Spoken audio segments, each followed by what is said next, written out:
இயேசு கிறிஸ்துவின் நாமத்தினாலே உங்களை வாழ்த்துகிறேன்.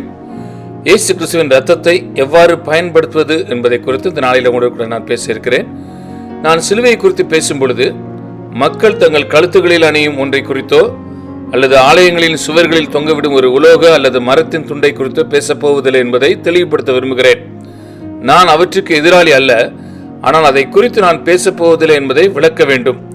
சிலுவையில் பாவ நிவாரண பலியாக இயேசு கிறிஸ்துவின் மரணம் எதை சாதித்தது என்பதை குறித்து பேசப்போகிறேன். அவை அனைத்தையும் குறிக்கும் ஒரு எளிய சொல்லாக சிலுவை என்ற சொல்லை பயன்படுத்த போகிறேன். கிரைஸ்ட் சர்ச் டவுன் ஹாலில் முதல் முறையாக நிற்கும் ஸ்லாக்கியத்தை நேற்றிரவு பெற்றேன். நான் ஒரு சிறிய கணக்கெடுப்பு செய்ய விரும்புகிறேன். கடந்த இரவு உங்களில் எத்தனை பேர் அங்கிருந்தீர்கள்? நல்லது, அற்புதமானது. அநேகர் வந்திருக்கிறீர்கள். அந்த வாய்ப்பை தவறவிட்டவர்களுக்காக நான் வருந்துகிறேன். அது அற்புதமான நேரமாக எங்களுக்கு அமைந்தது, உண்மைதானே? பிரசங்கிப்பவரால் அல்ல, கர்த்தரால் ஆயிற்று. உண்மையாக பெற்றுக்கொள்வதற்கு நீங்கள் வழியை அறியாதிருக்கலாம். இன்று காலையில் உங்கள் வாழ்வில் இயேசுவின் ரத்தத்தை எவ்வாறு சொந்தப்படுத்திக் கொள்வது என்றும் எவ்வாறு இயேசு கிறிஸ்துவின் ரத்தத்தின் முழு விளைவுகளையும் பெறுவதென்றும் கற்றுக் கொடுக்க போகிறேன். முகவுரையாக வெளிப்படுத்தல் 12ஆம் அதிகாரம் 11ஆம் வசனத்துக்கு திருப்ப விரும்புகிறேன். வெளிப்படுத்தல் 12ஆம் அதிகாரம் 11ஆம் வசனம் தற்கால யுகத்தின் முடிவில் நடக்கவிருக்கும் ஒரு பெரிய இறுதி கால போராட்டத்தை குறித்து அது பேசுகின்றது. அந்த போராட்டத்தில் பரலோகமும் பூலோகமும் ஈடுபட்டுள்ளன, தேவ தூதர்களும் ஈடுபட்டுள்ளனர், சாத்தானும் அவன் தூதர்களும் கூட ஈடுபட்டுள்ளனர். பூமியில் உள்ள தேவனை விசுவாசிக்கும் மக்களும் ஈடுபட்டுள்ளனர். தேவனுக்கும் அவருடைய மக்களுக்கும் வெற்றி நிச்சயம் என்பதற்காக நான் தேவனுக்கு நன்றி செலுத்துகிறேன். இந்த பகுதி பூமியில் உள்ள தேவ மக்கள், அதாவது பூமியில் உள்ள தேவனை விசுவாசிக்கும் மக்கள் எவ்வாறு இந்த வெற்றியை அடைவதற்கு செயல்பட்டார்கள் என விவரிக்கின்றது. இது தேவதூதர்களால் சொல்லப்பட்ட வாக்கியம், ஆனால் இது பூமியில் உள்ள விசுவாசிகளை குறித்து சொல்லப்படும் வாக்கியமாக இருக்கிறது. வெளிப்படுத்தல் 12ஆம் அதிகாரம் 11ஆம் வசனம் கூறி சாத்தான், சரியாக சொன்னீர்கள், அது மிக முக்கியம். பாருங்கள், சாத்தானுக்கும் நமக்கும் நேரடி போராட்டம் ஏற்படும் என்பதை தெளிவாக இது காண்பிக்கிறது. நடுவில் வேறு ஒருவரும் இல்லை, அவர்கள் அவனை ஜெயித்தார்கள். அடுத்து அவர்கள் எவ்வாறு பிசாசை ஜெயித்தார்கள் என கூறுகிறது. ஆட்டுக்குட்டியானவருடைய இரத்தத்தாலும் அவர்கள் சாட்சியின் வசனத்தாலும் ஜெயித்தார்கள். அவர்கள் எப்படிப்பட்டவர்கள் என்பதும் கூட இங்கு கூறப்பட்டுள்ளது. மரணம் நேரிடுகிறதா இருந்தாலும் அதற்கு தப்பும்படி தங்கள் ஜீவனையும் பாராமல் என்று இங்கு மிக அழகாக எழுதப்பட்டிருக்கிறது. அதை ஒரு வார்த்தையில் சொல்ல வேண்டுமானால் அவர்கள் முற்றிலும் அர்ப்பணிக்கப்பட்டவர்கள். அவ்வகை கிறிஸ்தவர்களை சாத்தானை பயமுறுத்துகின்றனர். அவர்கள் மரணம் நேரிடுகிறதா இருந்தாலும் தங்கள் உயிரை நேசிக்கவில்லை என்று கூறும் பொழுது அதற்கு என்ன அர்த்தம்? உயிரோடு இருப்பது அவர்களுக்கு முக்கியம் அல்ல என குறிக்கின்றது. அவர்கள் வாழ்ந்தாலும் மரித்தாலும் தேவனுடைய சித்தத்தை செய்வதே அவர்களுக்கு முக்கியம். உயிரோடு இருப்பது அவர்களுக்கு மிக முக்கியம் அல்ல. தேவனுக்கு உண்மையாக இருந்து அவருடைய சித்தத்தை செய்வதே மிக முக்கியமான காரியமாக அவர்களுக்கு இருக்கிறது. நாம் கர்த்தருடைய சேனையின் போர் வீரராய் இருப்பதை குறித்து பேசுகிறோம். ஆனால் உண்மையில் ஒரு போர் வீரனாக இருப்பதென்றால் என்ன என்பதை குறித்து ஒரு மிகவும் தெளிவற்ற உணர்ச்சி வசமான அறிவே நம்மில் பலருக்கு இருக்கிறது. பிரிட்டிஷ் ராணுவத்தில் 2ஆம் உலகப் போரின் போது 5½ ஆண்டுகள் என்னை பார்த்து, நீ உன் ஜீவனை ஒருபோதும் இழக்க மாட்டாய் என்று நாங்கள் உத்தரவாதம் அளிக்கிறோம் என்று உறுதி கூறவில்லை. ஒரு போர் வீரனும் அவன் கொல்லப்பட மாட்டான் என்ற உறுதியில் சேனையில் சேருவதும் இல்லை. எந்த தருணத்தில் ஒரு போர் வீரன் சேனையில் சேருகிறானோ அவனது அர்ப்பணிப்புகளில் ஒன்று, நான் எந்த நிமிடத்திலும் கொல்லப்படலாம் என்பதுதான். அது என் உயிரையும் வாங்கலாம். கர்த்தரின் சேனையிலும் இதே நிலைதான். உங்களுக்கு உங்கள் உயிரை இழக்க மாட்டோம் என்ற உத்தரவாதம் கிடையாது. தங்கள் உயிரை இழக்க அஞ்சாத மக்களை குறித்து தான் சாத்தான் அஞ்சுகிறான். எப்படியும் நம் வாழ்வை ஒப்பிட்டு பார்க்கும் பொழுது அது குறுகியது,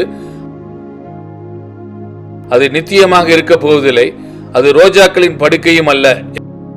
பூமியில் ஒரு சில ஆண்டுகளுக்காக பரலோக மகிமையை இழப்பது முட்டாள்தனமான காரியம். எது முக்கியமானதோ அதை குறித்து ஒரு நேர்மையான மதிப்பிடுதல் இருக்க வேண்டும். வாழ்வில் தேவனுடைய சித்தத்தை செய்வதே எனக்கு முக்கியமான காரியம் என்று நாம் சொல்ல வேண்டும். 1 யோவான் 2ஆம் அதிகாரம் 17ஆம் வசனத்திலே ஒரு அழகான வாக்கியம் உள்ளது. உலகமும் அதன் நிச்சயம் ஒளிந்து போம், தேவனுடைய சித்தத்தின்படி செய்கிறவன் எவனோ என்றென்றைக்கும் நிலைத்திருப்பான். உங்கள் சித்தத்தை தேவனுடைய சித்தத்துடன் பூரண அர்ப்பணிப்பில் இணைக்கும் பொழுது நீங்கள் மூழ்கடிக்கப்பட மாட்டீர்கள். பிரியமானவர்களே, நீங்கள் தோற்கடிக்கப்படவும் மாட்டீர்கள். நீங்கள் அசைக்கப்பட மாட்டீர்கள். நீங்கள் உங்கள் சித்தத்தை தேவனுடைய சித்தத்துடன் இணைக்கும் பொழுது தேவனுடைய சித்தத்தை போன்றே உறுதியாக மாறுவீர்கள். நீங்கள் வாழ்வதோ மரிப்பதோ முக்கியத்துவமற்றதாய் மாறுகிறது. ஆனால் நீங்கள் ஒருபோதும் தோல்வி மட்டும் அடைவதில்லை. சாத்தானை ஆட்டுக்குட்டியானவருடைய இரத்தத்தினாலும் சாட்சியின் வசனத்தினாலும் ஜெயிப்பது என்றால் என்ன என்பதை குறித்து சிந்திக்க விரும்புகிறேன். பல ஆண்டுகளாக தேவன் எனக்கு அருளிய வெளியேறப்பட்ட சத்தியங்களுக்குள் இது ஒன்று. இது விலை மதிப்பிட முடியாதது. நீங்கள் மில்லியன்கள் கணக்கில் டாலர்கள் கொடுக்க முன்வரலாம், அது ஈடு இணை ஆகாது. இந்த சத்தியத்திற்கு இணையாக பணத்தை ஈடாக்கவும் முடியாது. நான் இதை எளிதாக சொல்ல விரும்புகிறேன், அதை தெளிவாக்குவேன் என நம்புகிறேன். கவனமாக கேளுங்கள். நமக்காக இயேசுவின் ரத்தம் செய்வது என்ன என்று வேதவசனம் கூறுவதை நாம் தனிப்பட்ட முறையில் சாட்சியாக அறிக்கை செய்யும் போது நாம் சாத்தானை ஜெயிக்கிறோம். நான் அதை மீண்டும் சொல்கிறேன். நமக்காக இயேசுவின் ரத்தம் செய்வது என்ன என்று வேதவசனம் கூறுவதை நாம் தனிப்பட்ட முறையில் சாட்சியாக அறிக்கை செய்யும் பொழுது நாம் சாத்தானை ஜெயிக்கிறோம். அதை நினைவு கூற முயற்சிப்பதற்கு உங்களை விட்டுவிடாமல் நான் உங்களை எனக்கு பின்னால் அதை சொல்ல அழைக்கப் போகிறேன். சரியா? அதை உங்கள் மனதில் பதிய வைக்க என்னுடன் சேர்ந்து சொல்ல முயலாதீர்கள். நீங்கள் ஆயத்தமாக இருக்கிறீர்களா? நமக்காக இயேசுவின் ரத்தம் செய்வது என்ன என்று வேதவசனம் கூறுவதை நாம் தனிப்பட்ட முறையில்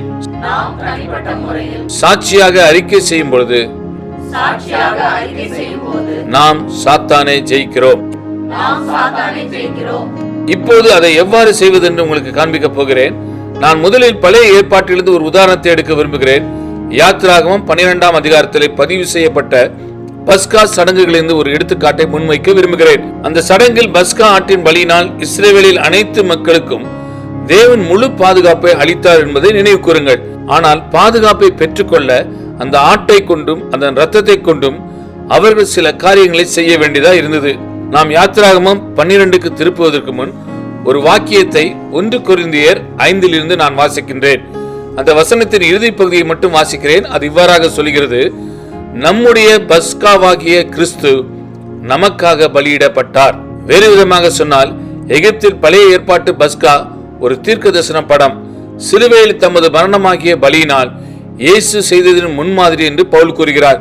கிறிஸ்துவே உண்மையான பஸ்கா. பஸ்கா ஆட்டின் ரத்தம் அல்ல, இயேசு கிறிஸ்துவின் ரத்தமே நமக்கு இறுதியாக நித்திய மீட்பை அளிக்கிறது.